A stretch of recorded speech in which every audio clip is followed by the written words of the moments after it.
خدا کرے کہ میری عرض پاک پر اترے وہ فصل گل جسے اندیشہ زوال نہ ہو. یہاں جو پھول کھلے وہ کھلا رہے برسوں، یہاں خزاں کو گزرنے کی بھی مجال نہ ہو. بسم اللہ الرحمن الرحیم. السلام علیکم. میں ہوں زرغام حسین اور میں ہوں رامین محمود. اور آج 23 مارچ ہے، یعنی یوم پاکستان، یعنی آج کا یوم پاکستان سے منسوب، آج کا دن پاکستان سے منسوب، ہمارا ہر لمحہ پاکستان سے منسوب، ہماری زندگی کی ہر شام پاکستان سے منسوب. ہم جتنی بھی کوشش کر لیں، ہم جتنے بھی گیت گا لیں اپنے وطن کے لیے، لیکن پھر بھی اپنے وطن کی محبت کے حق کا 1% بھی ادا نہیں کر سکتے. آج 23 مارچ ہے، یعنی آج وہ دن ہے کہ جب علی گڑھ کے سر سید احمد خان سے لے کر شاعر مشرق علامہ محمد اقبال اور تمام وہ اہم شخصیات جو تحریک پاکستان سے جن کا تعلق تھا، ان کا خواب ہمیں سچ ہوتا نظر آیا. یہ وہ دن ہے کہ جس دن کی جدوجہد نے محمد علی جناح کو قائد اعظم بنا دیا. اس روز کی بات کی جائے تو اس روز مسلمانوں کو ایک الگ سیاسی حیثیت اور ڈائمنشن ملی. یہ وہ روز تھا جس کو قرارداد لاہور کا مذاق بنانے والے، جو کہ قرارداد لاہور کو قرارداد پاکستان کہہ رہے تھے، اس مذاق کی حقیقت جو ہے وہ اس روز تعبیر پائی. اسی حوالے سے مزید بات کرنے کے لیے آج ہمارے ساتھ دو خصوصی مہمان موجود ہیں.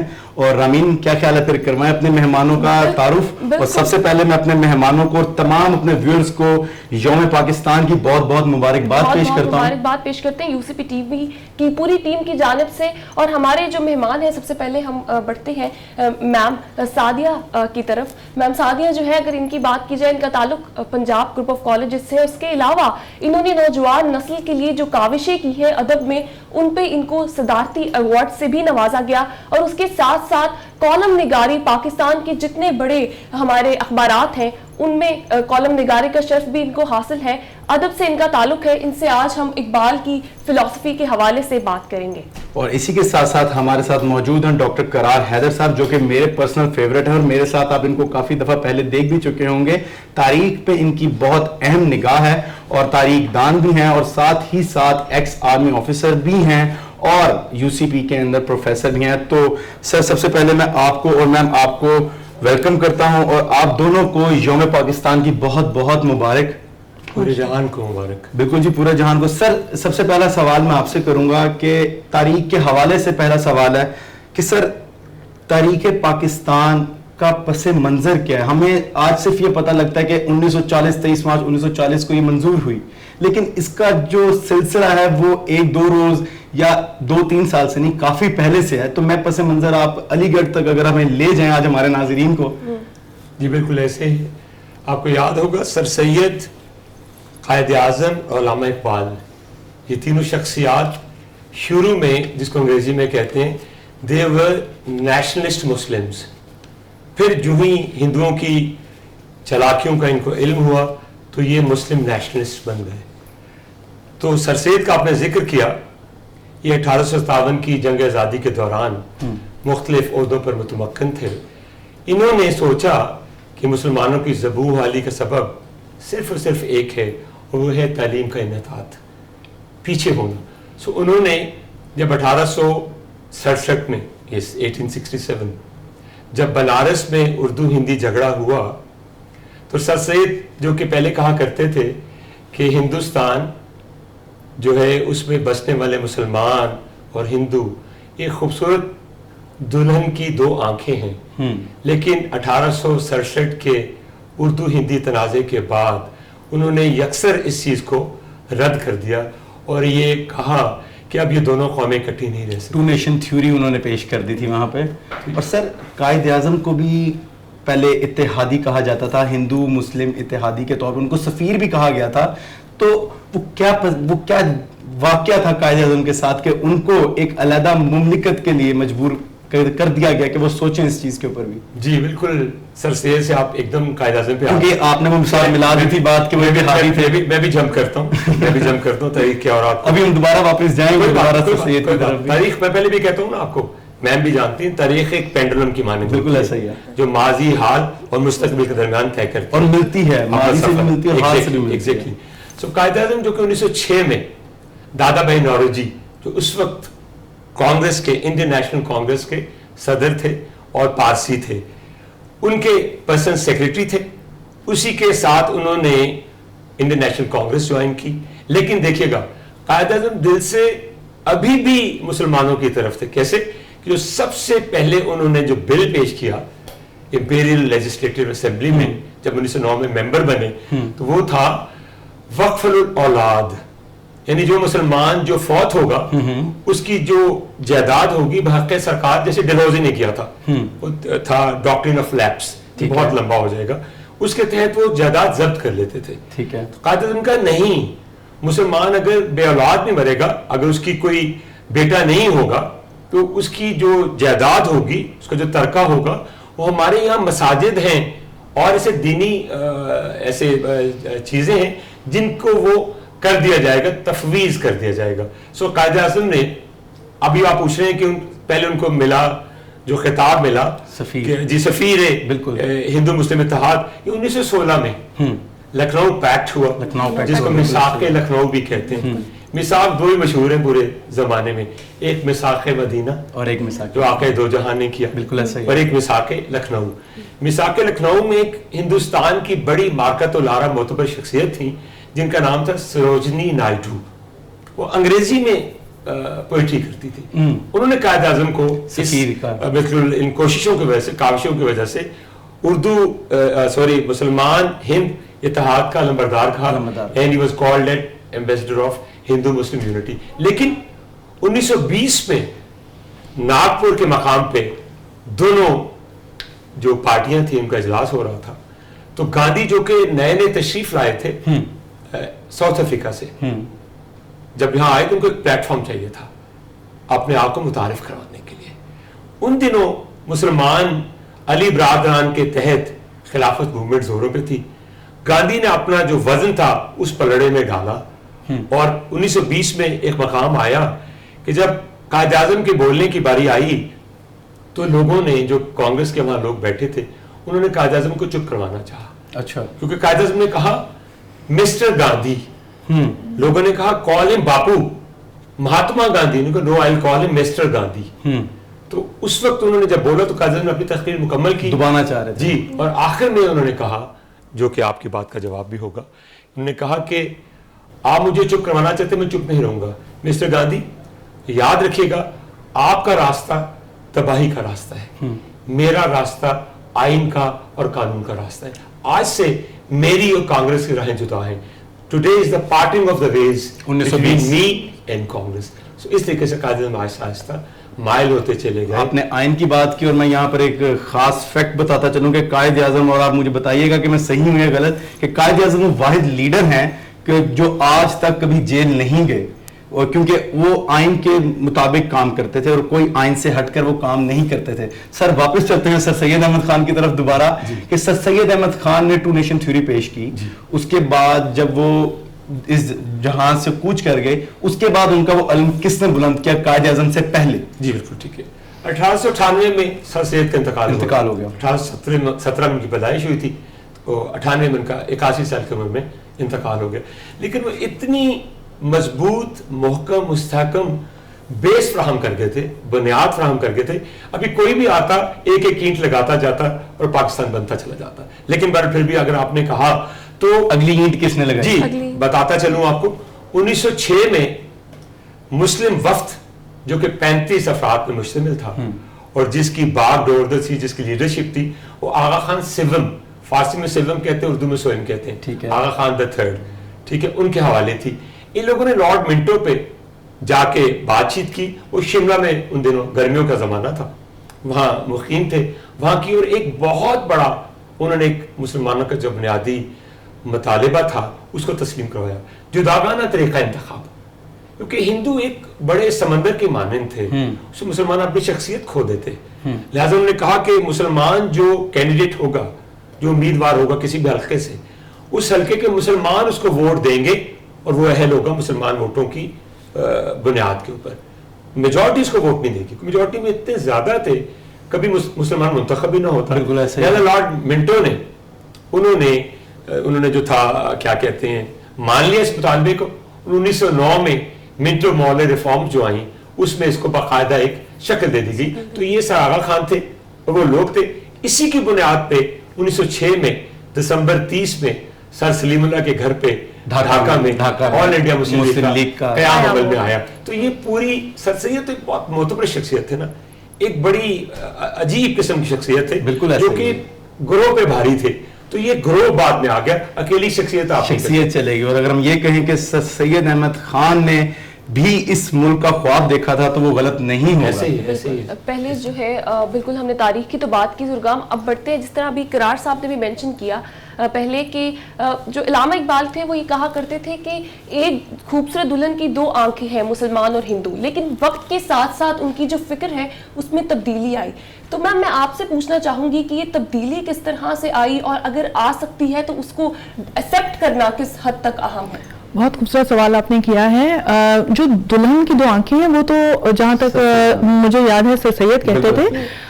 علامہ محمد اقبال نے ارتقاء کا جو سفر ہے, فکری ارتقاء کا اپنے برصغیر پاک و ہند کے حوالے سے, وہ وہاں سے شروع کیا جب پہلے اقبال کہتے تھے کہ سارے جہاں سے اچھا ہندوستان ہمارا, ہم بلبلیں ہیں اس کی, یہ گلستان ہمارا. 1905 میں انہوں نے بات. لیکن جب وہ گئے یورپ میں اور اعلیٰ تعلیم حاصل کی, اور جب وہ وہاں سے واپس لوٹے ہیں ایک بڑے پس منظر کو دیکھ کے, ٹھیک ہے, عالمی سطح پر ان کی نظر گئی, تب اقبال نے کہا کہ سارے جہاں مسلم ہیں ہم وطن ہے, چین و عرب ہمارا, ہندوستان ہمارا, مسلم ہے ہم وطن ہے, سارا جہاں ہمارا. لیکن وہ سارا جہاں کی بات کرتے کرتے, یا ایک ہو مسلم حرم کی پاسبانی کے لیے نیل کے ساحل سے لے کر تا بخا کے کاشکر, وہ اس حقیقت سے انحراف نہیں کرتے نظر آتے کہ ہمیں سرحدی سطح پر بھی ایک علیحدہ وطن چاہیے. 1930 میں خطبہ الہ آباد میں اقبال وہ ہستی ہیں جنہوں نے الفاظ کی صورت میں یہ خواب یا یہ تصور پیش کیا. 10 سال لگے قائد اعظم محمد علی جناح کو لوگوں کا ذہن تیار کرنے کے لیے. پھر کہیں جا کر 23 مارچ 1940 کو منٹو پارک میں, جہاں پر اب یادگار بنی ہوئی ہے مینار پاکستان کی, یہاں پر یہ اعلان کیا جاتا ہے پاکستان کا. تو علامہ محمد اقبال, چاہے وہ انجمن حمایت اسلام کے جلسوں میں ان کی شرکت ہے, یا وہ شکوہ جواب شکوہ کی صورت میں عوام کے ذہن کو بہتر کرنے کی کاوش ہے, ان کی سوچ کو بہتر کرنے کی کاوش ہے, یا وہ اگر مسدس حالی لکھ رہے ہیں. دیکھیں, یاد رکھیے, کسی عیب کو دور کرنے کے لیے یا خامی کو دور کرنے کے لیے اس خامی کا ادراک بھی ضروری ہے. بالکل ایسا ہی. جب ہم عہد مغلیہ کے بعد غلامی کے ادوار میں تھے بحیثیت مسلمانان برصغیر پاک و ہند, تو ہم لوگ کیوں کہتے ہیں کہ جی خواب غفلت سے اقبال نے جگایا, ہم لوگ ایک آسائش ڈھونڈ رہے تھے اپنی پہچان کو مٹا کر. جو مسلم نوجوان تھے برصغیر پاک و ہند کے, وہ آسانی محسوس کرتے تھے کہ وہ برٹشرز کے, یا یوں دوسرے الفاظ میں کہیے جو حاکمان وقت تھے, ان کے اطوار اپنا لیں, ان کے انداز اپنا لیں. اپنی شناخت کو وہ تھوڑی پریشانی کا باعث سمجھ رہے تھے, کیونکہ ظاہر ہے کہ جو قوم جب فاتح قوم ہوتی ہے نا, تو وہ پچھلے فاتحین سے جو اب زوال میں ہیں ان پر بہت سخت سلوک کیا کرتی ہے. تاریخ اس بات کی گواہ ہے, سر آپ کو اس میں مزید ضرور روشنی ڈالیں گے. تو علامہ محمد اقبال نے ابتدائی جو کردار ادا کیا وہ یہ کیا کہ آئینہ دکھایا قوم کو. پہلے تو کافی سال ایسے ہیں جس میں وہ صرف یہ بتاتے رہے کہ ہم سے یہ غلطیاں ہو گئیں, اب ہمیں اللہ تعالیٰ اس سے نجات عطا کرے, ان حالات بیداری کی طرف لاتے رہے. اس کے بعد پھر وہ خطبہ الہ آباد میں الگ وطن کی بات کرتے ہیں یا تصور پیش کرتے ہیں, جو پھر 1940 تک کا سفر کرتا ہے. یہاں ایک چیز ایڈ آن کرتی چلوں, سر بہت خوبصورت بتا رہے ہیں, اور اس سے ظاہر ہے ابھی اور بھی ہم ان سے سنیں گے. جو اقبال ہیں ان کو یہ شرف بھی حاصل ہے کہ انہوں نے عالمی سطح پر جب ایسے کسی قیادت کرنے والے جوان کو تلاش کرنے کی کوشش کی, تو وہ انہیں علامہ محمد اقبال کو قائد اعظم محمد علی جناح نظر آئے, اور انہیں خطوط لکھ کے وہ لنکنز ان سے یا باہر سے یہاں آنے کے لیے راضی کرتے رہے کہ یہاں کے مسلمانوں کو آپ کے جیسے قائدین کی ضرورت ہے, ہمیں ایسی آواز کی ضرورت ہے جو پڑھے لکھے انداز میں یہاں کے مسلمانوں کے حقوق کی بات کر سکے. آپ واپس تشریف لائیے, آپ نے جو اعلیٰ تعلیم حاصل کی اس کا فیض یہاں پر بانٹیے, یہاں پر بتائیے کہ ہمارے میں سے, مسلم کمیونٹی میں سے ایسے لوگ ہیں جو پڑھے لکھے انداز میں, ایجوکیٹڈ وے میں, اور جو آپ کہہ رہے تھے with in the due parameters, جہاں پر کہیں جیلیں نہ آئیں آئین کے حوالے سے. یہ اقبال کا ویژن ہے کہ وہ قائد اعظم محمد علی جناح کو چنتے رہے, right person for the right job, ایک طرح سے ہم اگر ٹھیک کہہ ہے, اور وہ قائد اعظم محمد علی جناح نے بانی پاکستان نے پھر اس خوبی کے ساتھ نبھایا ان کے اس خواہش کو جب وہ یہاں گئے کہ وہ بانی پاکستان بن گئے. بالکل سر, تھوڑا سا ہم تاریخ کی طرف واپس چلتے ہیں, اور آپ یہ بتائیں کہ لکھنؤ پیکٹ آپ نے ذکر کیا تھا پہلے, ہمارے ناظرین کو ذرا بتائیں کہ آپ نے کہا کہ میثاق لکھنؤ بہت اہمیت ہے میثاق مدینہ کے بعد, تو لکھنؤ پیکٹ کے بارے میں تھوڑا سا بتائیں کہ اس میں کیا تھا اور اس نے کیا آگے تاریخ پاکستان میں کیا اہم کردار ادا کیا. جی, جیسے کہ میم بتا رہی تھیں, اقبال کو جناح سے الگ کر کے آپ پاکستان کی بات نہیں کر سکتے. بالکل بھی نہیں, وہ دونوں ایک سکے کے دو رخ ہیں, بالکل دونوں لازم و ملزوم ہیں دو ایک دوسرے کے لیے. اینی وے, آپ نے پوچھا لکھنؤ پیکٹ کے بارے میں, جس کو میثاق مدینہ لکھنؤ بھی کہتے ہیں. اس میں سب سے بڑا مطالبہ جو تھا مسلمانوں کا, کانگریس کے پلیٹ فارم سے پہلی دفعہ مسلمانوں کا جداگانہ تشخص تسلیم کیا گیا. ان کو مانا گیا کہ یہ ایک علیحدہ قوم ہیں, اور اس کے ساتھ ساتھ ان کے لیے جداگانہ طریقہ انتخاب کو بھی مانا گیا, اور تیسرا سینٹرل لیجسلیٹو اسمبلی میں ایک تہائی اکثریت بھی دینے کا وعدہ کیا گیا مسلمانوں کو. تو لہٰذا مسلمان بطور قوم ان کی ایک پہچان ہوئی اور ایک کامیابی تھی, قائد اعظم کی مرہون منت تھی. تبھی جیسے میڈم نے کہا کہ اقبال نے جیسے کہا کہ خواب دیکھا, خواب کیسے دیکھا کہ اقبال کے شعر ہے بڑا مشہور, کہ آپ کو پتہ ہے اقبال کس کے پسندیدہ نہیں ہیں, میں تو ان کے شاعر مشرق ہیں, ورفتگان میں سے ہوں. اقبال کہتے ہیں کہ آسمانوں پر نظر رکھ, انجم و مہتاب دیکھ, صبح کی تعمیر کرنی ہے تو پہلے خواب دیکھ. یاد رکھیے گا. اس لیے اگر کہا جائے کہ اقبال نے خواب دیکھا تھا, خوبصورت اس شعر کے ساتھ اب دیکھیے, اگر آپ نے صبح ہونے پہ صبح کی تعمیر کرنی ہے نا, تو آپ کو بنیاد خواب میں رکھنی پڑے گی. اقبال کے نزدیک خواب کی پوری دنیا ہے, اس کو آپ دوسری دنیا سے الگ نہیں کر سکتے, وہ ایک الگ دنیا ہے خواب کی دنیا. جب آپ دنیاوی جھنجھڑوں سے دور ہو کے آپ سوچتے اپنے مستقبل کا تانا بانا, دور اندیشی, تو علامہ قائد اعظم نے لکھنؤ پیکٹ میں منظور کروایا. لیکن جیسے 1920 پہ آیا میں, اور 1927 میں ایک اور واقعہ ہو گیا, نہرو رپورٹ کا, نہرو رپورٹ والا. اس میں انہوں نے یہ تمام جو چیزیں جن پہ متفقات تھے, جس پہ ایگریمنٹس ہو گئی تھی, یکسر اس کو بھلا دیا. نئے رپورٹ میں ہم نہیں مانتے. جواب میں قائد اعظم نے 14 نکات, عام 14 نکات 1929 میں آج بھی ہماری 9ویں 10ویں کتاب میں موجود ہیں. بالکل اس سے آپ ہٹ کے سوچ بھی نہیں سکتے. یاد رکھیے گا, وہ 40 کے لیے ایک پورے کا پورا ایک ورکنگ پیپر تھا, بالکل ایسا ہی 1940 کا. اور میم نے کہا 1930 سمندر کو کوزے میں بند کیا تھا انہوں نے. 1930 میں آپ کو بتاتا چلوں میم کی اجازت سے کہ کیوں علامہ اقبال نے صدارت کی, کیونکہ قائد اعظم یہاں موجود نہیں تھے. مسلم لیگ اس زمانے میں 2 دھڑوں میں بڑھ چکی تھی.